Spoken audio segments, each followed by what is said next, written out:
Romantic হবেন স্ত্রীর সাথে। বিশ্বনবী মা আয়েশার সাথে দৌড়াদৌড়ি করতেন রাতে। সহিহ হাদিস।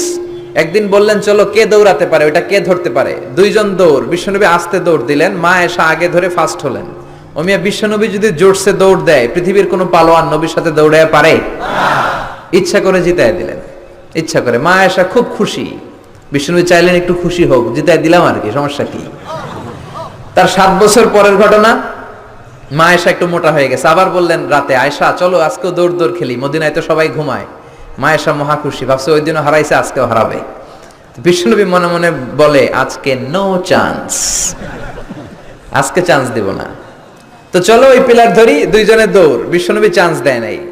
সাহাবারা বলতেন বিশ্বনবী যদি ঘোড়া হাঁকাতেন, জোরে ঘোড়া হাঁকালে 1-2 মিনিটের ব্যবধানে সাহাবারা বলতেন আমাদের ঘোড়াগুলো পিছনে থাকতো, সামনে দেখতাম আমরা শুধু ধোঁয়া আর ধোঁয়া।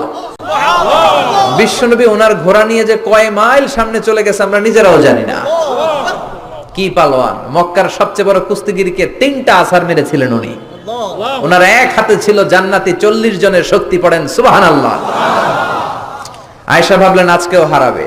বিশ্বনবী মনে মনে বলে কি নো চান্স, চলো দেই দৌড়। আজকে বিশ্বনবী চান্স দিলেন না, দৌড়ে আগে ধরে ফেললেন। মা আয়েশা রেগে আছে, হায় হায় পারলাম না। মহিলাদের মধ্যে রাগ করার একটা অভ্যাস আছে না নেই?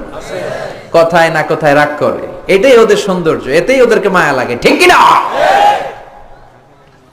বিশ্বনবী মা আয়েশার কাছে গেলেন, যে বললেন ইয়া হুমায়রা। মা আয়েশারে ডাকতেন হুমায়রা। ওই নারীকে বলে যে নারী রেগে গেলে গাল দুইটা আনার ফলের মতো লাল হয়ে যায়। যে বললেন হুমায়রা হাদিহি সাবকাতু বিতিলক, ওই যে 7 বছর আগে তুমি আমারে হারাইছিলা, আজকে তোমারে হারাইয়া ওটা শোধ নিয়ে নিলাম।